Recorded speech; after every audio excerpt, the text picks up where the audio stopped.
నమస్కారం మాస్టర్. ఉదారచరితానాం వసుదైక కుటుంబకం. భారతదేశం ఒక ఉమ్మడి కుటుంబం. ఆ కుటుంబానికి కావలసిన ఆముష్మికం, ఐహికం రెండింటినీ ఎలా ఇవ్వాలో భగవానుడు స్వయంగా తానుగా రావాలి అని అంటే కొంతమంది మహాత్ముల ద్వారా వస్తూ ఉంటారు. వాళ్ళు చేసినటువంటి పనులు మనం చేయలేం, వాళ్ళు చెప్పినవి చేస్తే చాలు. ఆ క్రమంలో మనకున్న ఋగ్వేదము, సామవేదము. ఋగ్వేదం వాక్కుకు సంబంధించింది, సామవేదము శ్వాసకు సంబంధించింది. చాలామందికి ఏంటంటే ఒక నోషన్, ముందే మనకు వాక్కు ఉన్నది, తర్వాత శ్వాసని. మనం ఒప్పుకోగలమా అట్లాగా? ముందు శ్వాస ఉంటుంది, తర్వాత వాక్కు ఉంటుంది. సామవేదమే ముందు, అటు తర్వాతనే ఋగ్వేదం.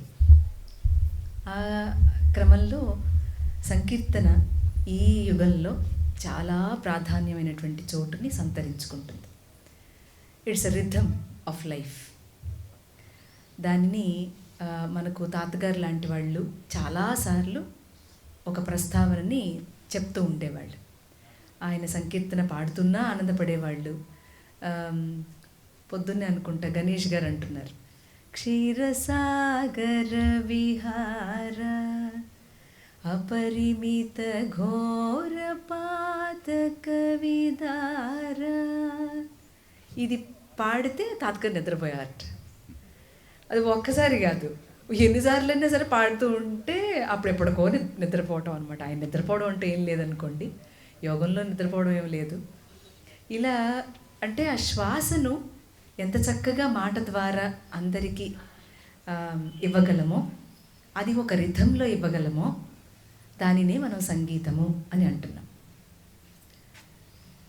ఈ క్రమంలో యోగం తాతగారి యొక్క అంటే మాటలో ఉన్న గాంధర్వం. పాట లేకపోయినప్పటికీ, తాతగారు పాడారు అని చెప్పడానికి లేనప్పటికీ ఆయన మాటయే గాంధర్వం. ఆయన ప్రతి భాగవత కథ చెప్పినప్పుడు అది ఒక సంకీర్తనగా ఉంటుందన్నమాట. మనకి ఏ ఘట్టాన్ని తీసుకున్నా అది యోగం గురించి ప్రస్తావన చేసినప్పటికీ ప్రత్యేకంగా అది ఒక రిథమ్ ఆఫ్ లైఫ్ అలా వినిపిస్తుంది. ఆ రిథమ్ని మనం అందరం, యోగమిత్రులు అందరం కూడా స్వీకరించాం కనుక దాని విలువ చెప్పడానికి లేదు, అనుభవించడానికే ఉంది. ఈ క్రమంలో నాకు తాతగారిని గురించి ప్రస్తావన చేయడానికి నిజంగా నాకేం తెలియదు. మీకు తెలిసినంత మాత్రం చేత కూడా నాకేం తెలియదు. కానీ నాన్న నాతో పంచుకున్నటువంటి అనేక విషయాల ద్వారా వారేమిటో అర్థం కావటం, అది సంకీర్తనకి ఒక అనుసంధానం నేను చేసుకోవటం, తద్వారా యోగం అంటే ఏమిటో అర్థం కావటం, ఇది ఒక ప్రాసెస్లో నడిచింది. Anything is a process. మనం అట్ ఎ స్ట్రెచ్ మనకేదో తెలిసిపోవాలంటే తెలవదు. అది వాక్కు ద్వారా, వేదం ద్వారా కొంతమంది తెలుసుకుంటారు, పూజ ద్వారా కొంతమంది తెలుసుకుంటారు, ధ్యానం ద్వారా, జపం ద్వారా, సత్సంగ్ ద్వారా, సంకీర్తన ద్వారా, సేవ ద్వారా, ఇలా ఒక్కొక్క మెట్టు, ఏ మెట్టుని విస్మరించకూడదు. ప్రతి మెట్టు అవసరమే. దేన్ని మనం తక్కువగా చూడవలసిన అవసరం లేదు. ఒక్కొక్కరికి ఒక్కొక్కటి ఇష్టం. నీకెందుకు ఇది ఇష్టం అని అంటే నన్నట్టు అడుగుతావు, పోయి వాళ్ళని అడుగుపో. ఒక్కొక్కరికి ఒక్కొక్క ఇష్టం చేత వాళ్ళు ఎలా అయినా సరే భగవంతుని మార్గంలోకి లేదా యోగం అనే సాధన చేయడానికి వాళ్ళు వస్తారు. ఇలా ఈ క్రమంలో ఈ సాధన నడుస్తున్నటువంటి దీంట్లో మనకెన్నో అనుభవాలు, అనుభూతులు, కావలసిన మెలకువ, అంటే ఎలా ప్రవర్తించాలి, ఎలా ప్రవర్తించకూడదు. మన యూజువల్గా మనకి ఉన్నటువంటి ఒక నోషన్, అంటే ప్రతిరోజు ఉన్నట్టు ఉండదు కదా, రకరకాలుగా ఉంటుంది. కొంతమందిని చూస్తే ఎట్లా ఉండాలో తెలుస్తుంది, కొంతమందిని చూస్తే ఎట్లా ఉండకూడదో తెలుస్తుంది కదా. ఈ క్రమంలో తాతగారి అనుయాయులుగా అనుకోవచ్చు రాంకోటి రెడ్డి గారిని. దగ్గరగా ఆయన చూసినటువంటి వాళ్ళు, దగ్గరగా ఆయనతో తిరిగిన వాళ్ళు, మెలిగిన వాళ్ళు, వారు ఎన్నైనా చెప్పగలరు. బికాజ్ నేను కొత్త జనరేషన్, నాకు పెద్దగా తెలియదు. కానీ ఒక అపారమైన యోగ ప్రపత్తి, అంటే తాతగారంటే విభూది పెట్టడమో, తాతగారంటే జబ్బులు తగ్గించడమో ఇట కాదు అసలు.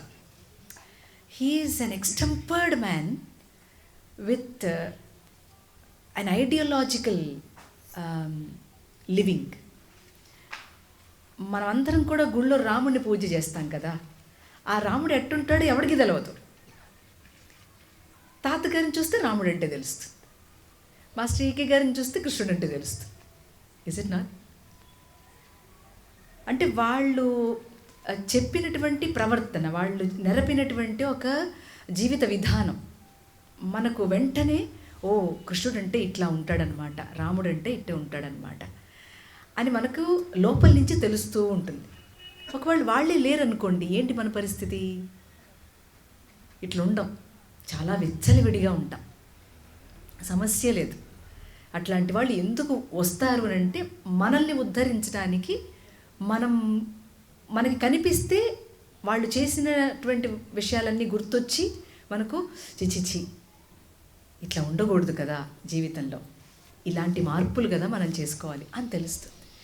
అంటే ఒక ఐడల్గా ఉన్నప్పుడు మాత్రమే మనకు అక్కడి నుంచి ఒక స్ఫూర్తి రగులుతుంది. ఆ స్ఫూర్తి లేకుండా ఏ పని మనం చేయలేం. రాముడు ఏకపత్ని వ్రతుడు, రాముడు ఒకటే బాణము, రాముడు లక్ష్మణుడు శత్రుఘ్నుడు వీళ్ళందరూ కలిసిమెలిసి ఉన్నారు. ఎవడు తెలుసయ్యా, ఎవడు చూసొచ్చాడు అని అనుకుంటూ ఉంటాం.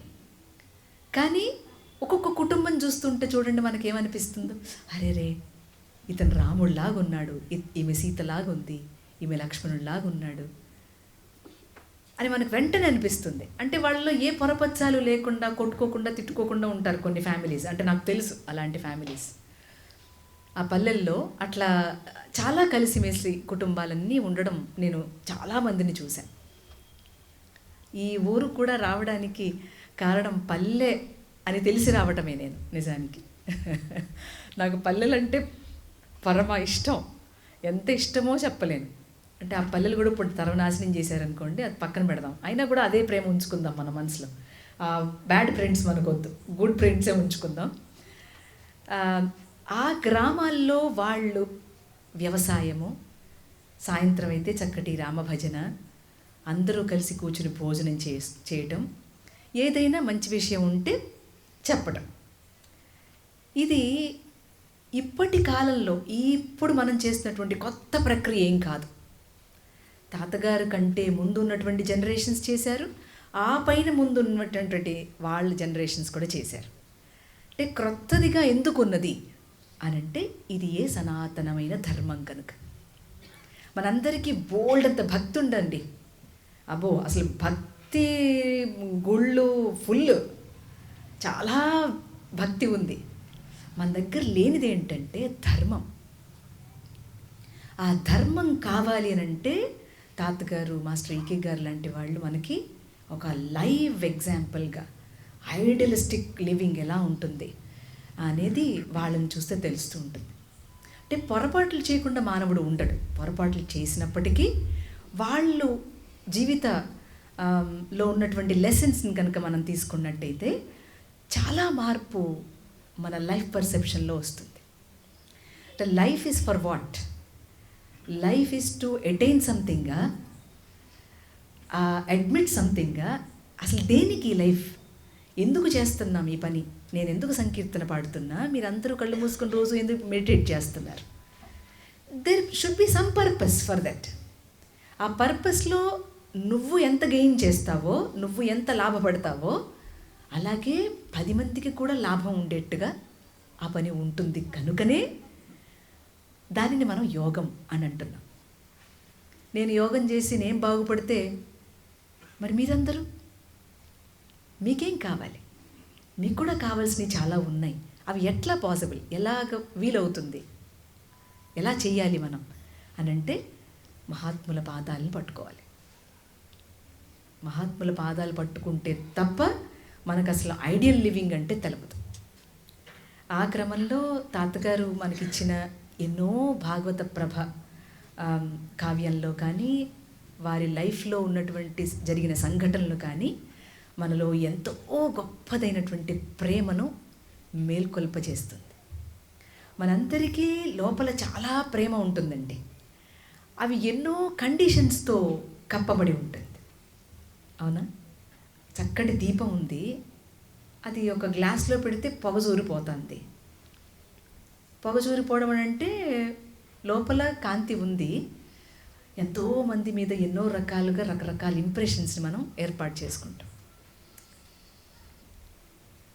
కాసేపు వీళ్ళు మంచివాళ్ళని, కాసేపు వీళ్ళు చెడ్డవాళ్ళని, కాసేపు వీడంటే నాకు పడదని, కాసేపు వీళ్ళు లాజికల్గా మాట్లాడతారని, కాసేపు వీరు చాలా డేంజరస్ అని, ఎన్ని ఉంటాయి కదా మన కండిషన్స్ బుర్రలో. ఈ కండిషన్స్ లేకుండా చేస్తారు తాతగారిని, మాస్టర్ గారిని ఆశ్రయిస్తే. మనకు అది కావాలి. అంటే కొంతమందితో పడుతుంది, కొంతమందితో పడదు. మనకి ఎవడెవడి స్వభావాన్ని ఎవడు మారుస్తాడు? నేను మార్చగలనా? రాంకోటి రెడ్డి గారు మార్చగలరా?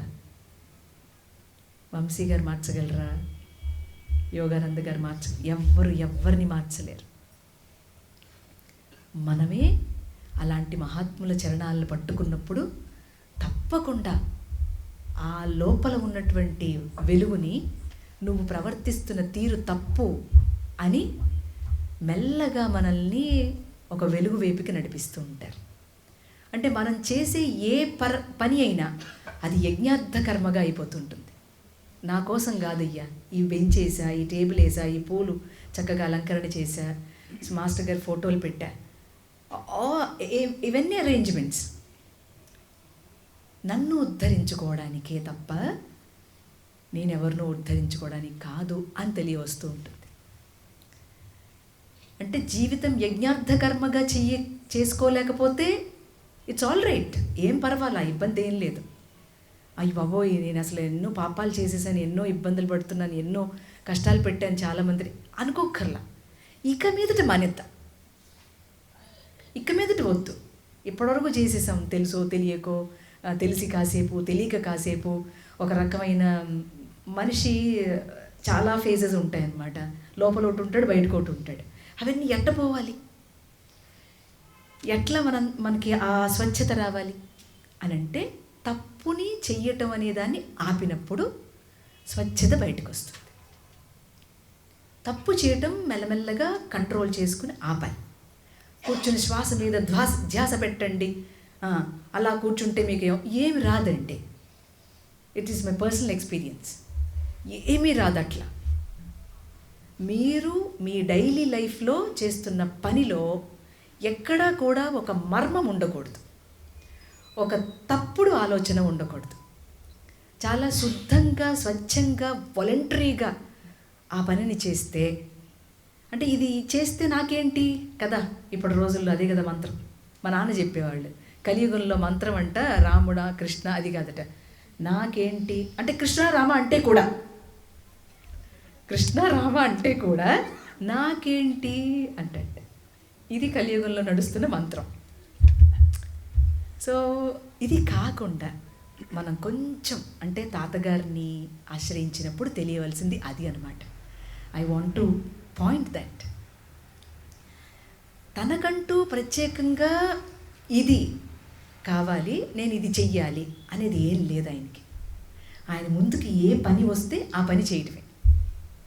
అట్లా మన అందరి జీవితంలోనూ కూడా ఉంటుంది, కానీ మనం దాన్ని విస్మరిస్తూ ఉంటాం. మనమే ఈ పని చేసేస్తున్నాం, మన వల్లనే అయిపోతుంది ఈ పని, మనం వేయకపోతే పంట ఎట్లాగూ, మనం ఊడ్చకపోతే ఎట్లాగూ.